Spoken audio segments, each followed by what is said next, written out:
Assalamualaikum warahmatullahi wabarakatuh. Alhamdulillahirabbil alamin. Anak-anakku serta teman-teman semuanya, semoga dalam keadaan sehat walafiat dan dilancarkan dalam proses belajarnya. Kembali lagi dalam channel Tempat Ilmu. Di sini saya akan menerangkan sedikit pembahasan materi akidah akhlak tentang iman kepada malaikat-malaikat Allah, yang di dalamnya ada dalil tentang malaikat, ada tentang nama-nama malaikat, serta ada tugas-tugas dari malaikat Allah Subhanahu wa taala. Namun sebelum pembelajaran kita mulai, mari kita mulai pembelajaran ini dengan membaca basmalah bersama-sama. Bismillahirrahmanirrahim. Baik anak-anak, mari kita lanjutkan, yaitu malaikat adalah makhluk Allah yang bersifat gaib. Wujud malaikat tidak dapat dijangkau dengan panca indera.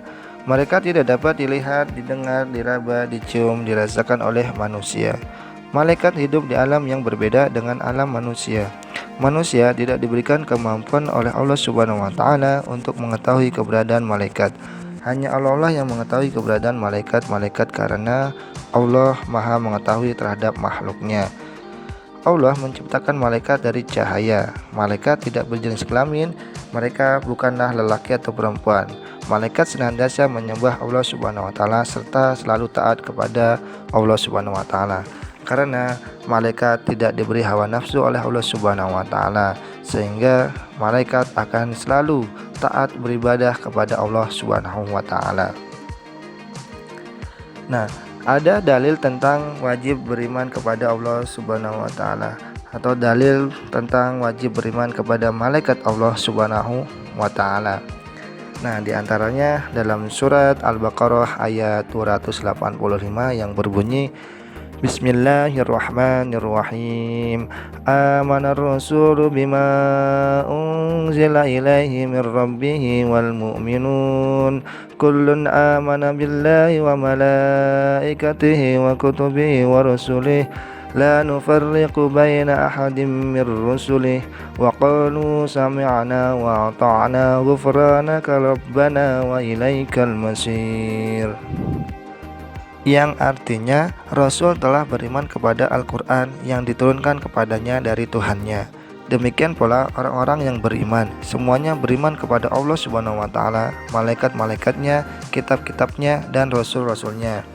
Mereka mengatakan, kami tidak membeda-membedakan antara seseorang pun dengan yang lain dari rasul-rasulnya.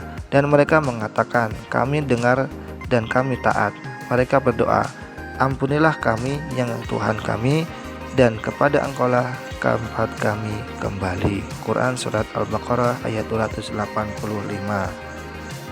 Ada banyak jumlah malaikat yang telah diciptakan oleh Allah Subhanahu wa taala. Dari sekian banyak itu, tidak ada seorang pun yang mengetahui daripada jumlah keseluruhan malaikat, kecuali Allah lah yang mengetahui. Meskipun demikian, seorang muslim wajib mengimani daripada malaikat keseluruhannya. Dari sekian banyak jumlah malaikat, umat muslim hanya wajib mengetahui 10 malaikat beserta tugas-tugasnya. Nah, di antara 10 malaikat dan tugas-tugasnya yang wajib kita imani, yaitu yang pertama ada malaikat Jibril, Mikail, Israfil, Israel, Munkar, Nakir, Raqib, Atid, Malik, dan Ridwan. Itulah ke-10 malaikat yang wajib kita imani dan tugas-tugasnya harus kita ketahui. Baik anak-anak, yang selanjutnya ada tugas-tugas daripada malaikat Allah Subhanahu wa taala. Yang pertama, malaikat Jibril. Malaikat Jibril adalah malaikat yang diberikan amanat untuk menyampaikan wahyu. Malaikat Jibril turun membawa petunjuk kepada rasul-rasul Allah agar disampaikan kepada umatnya. Malaikat Jibril disebut juga Ruhul Qudus atau Ruhul Amin. Seperti dalam firman Allah Subhanahu wa taala dalam surat At-Takwir ayat 23 yang berbunyi Bismillahirrahmanirrahim. Walaqad ra'ahu bil ufuqil mubin, yang artinya dan sungguh dia Muhammad telah melihatnya Jibril di ufuk yang terang. Quran surat At-Takwir ayat 23. Sabda Nabi Muhammad SAW yang artinya, aku melihatnya Jibril turun dari langit, tubuhnya yang besar menutupi antara langit sampai bumi. Baik, anak-anak, yang selanjutnya ada malaikat Mikail. Malaikat Mikail bertugas mengatur hujan dan tumbuh-tumbuhan, di mana semua rezeki di dunia ini berkaitan erat dengan keduanya. Ia juga bertugas mengatur angin dan bintang-bintang. Allah Subhanahu wa Ta'ala berfirman, yang artinya barang siapa yang menjadi musuh Allah, malaikat-malaikatnya, rasul-rasulnya, Jibril dan Mikail, maka sesungguhnya Allah musuh bagi orang-orang yang kafir. Quran Surat Al-Baqarah ayat 98. Jadi tugas daripada malaikat Mikail yaitu tugasnya mengantarkan rezeki. Yang selanjutnya yaitu malaikat Israfil. Malaikat Israfil bertugas meniup sangkakala atas perintah Allah Subhanahu wa Ta'ala dengan 3 kali. Itu pun pertama adalah tiupan keterkejutan, tiupan kedua adalah tiupan kematian, tiupan ketiga yaitu adalah tiupan kebangkitan. Allah Subhanahu wa Ta'ala berfirman, yang artinya, dan apabila sangkakala ditiup lagi akan kami kumpulkan mereka semuanya. Quran Surat Al-Kahfi ayat 99. Jadi tugas malaikat Israfil yaitu meniup trompet sangkakala. Yang selanjutnya yaitu malaikat Israel. Malaikat Israel bertugas mencabut nyawa makhluk hidup. Karena tugas yang mencabut nyawa, maka malaikat Israel disebut juga malaikat maut. Penamaannya sebagai malaikat maut tidak disebutkan dengan jelas dalam Al-Quran maupun hadis-hadis yang sahih. Jadi malaikat Israel itu tugasnya mencabut nyawa manusia diantaranya. Yang selanjutnya ada malaikat Mungkar dan Nakir. Malaikat Mungkar dan Nakir yaitu malaikat yang bertugas sebagai penanya kepada manusia di alam kubur. Nah, malaikat Mungkar dan Nakir bersama-sama menanyakan manusia mengenai 6 permasalahan pokok, yaitu Tuhan, agama, nabi atau rasul, kitab, kiblat, dan teman. Penyebutan nama mereka terdapat di dalam hadis Abu Hurairah radhiyallahu anhu. Rasulullah SAW bersabda, yang artinya, tatkala orang yang mati telah dikubur, datanglah kepadanya 2 malaikat yang hitam kebiruan. Salah satunya di antara keduanya dinamakan Mungkar dan yang lainnya dinamakan Nakir.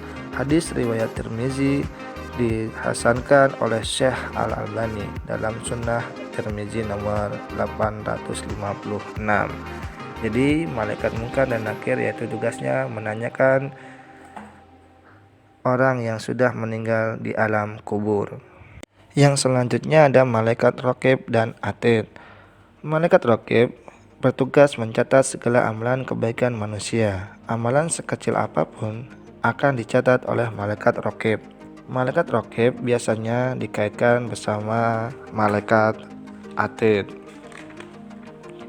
Malaikat Atid bertugas mencatat setiap perbuatan jahat yang dilakukan manusia selama hidupnya. Malaikat Raqib dan Atid senantiasa mengiringi manusia di mana saja mereka berada dan kemana pun mereka berada. Allah Subhanahu wa Ta'ala berfirman dalam surat Al-Qaf ayat 23 yang berbunyi, Bismillahirrahmanirrahim. Wa qala qarinuhu hadza ma ladayya atid. Yang artinya, dan malaikat yang menyertainya berkata, inilah catatan perbuatanmu yang ada padaku. Surat Quran Al-Qaf ayat 23. Baik anak-anak, yang selanjutnya ada malaikat Malik dan Ridwan. Malaikat Malik bertugas menjaga pintu neraka. Malaikat Malik ini terkenal tegas dan keras. Sedangkan malaikat Ridwan yaitu malaikat yang sangat ramah, tugasnya yaitu menjaga pintu surga. Baik anak-anak, itulah 10 malaikat yang wajib kita ketahui dan yakini dengan sungguh-sungguh, tanpa adanya keraguan sedikit pun. Keimanan seseorang terhadap malaikat akan berdampak bagi meningkatnya ketakwaan seseorang. Dia akan lebih berhati-hati dalam melakukan segala sesuatu. Hal ini dikarenakan pengetahuannya bahwa segala sesuatu yang ada di dalam dunia ini atau yang dilakukan oleh manusia berupa perbuatan maupun perkataan yang baik maupun yang buruk akan dicatat oleh para malaikat yang ditugasi oleh Allah Subhanahu wa Ta'ala. Dan kemudian pada hari kiamat nanti seluruh amal yang telah dicatat tersebut akan diberikan balasan yang setimpal dari Allah Subhanahu wa taala. Dengan demikian, seorang hamba akan senantiasa berusaha agar keburukan demi keburukan tidak menghiasi catatan amalannya, supaya penyesalan di akhirat nanti tidak semakin berlipat ganda. Beriman kepada malaikat dapat mempertebal keimanan dan ketakwaan kepada Allah Subhanahu wa taala, mendorong manusia untuk berdisiplin dan ikhlas dalam beribadah, senantiasa berbuat baik dan menjauhi perbuatan buruk sehingga Allah menjamin surga baginya. Allah Subhanahu wa taala berfirman yang artinya, sesungguhnya orang-orang yang berkata Tuhan kami adalah Allah, kemudian meneguhkan pendirian mereka, maka malaikat-malaikat akan turun kepada mereka dengan berkata, janganlah kamu merasa takut dan janganlah kamu bersedih hati, dan bergembiralah kamu dengan memperoleh surga yang telah dijanjikan kepadamu. Quran Surat Fussilat ayat 30.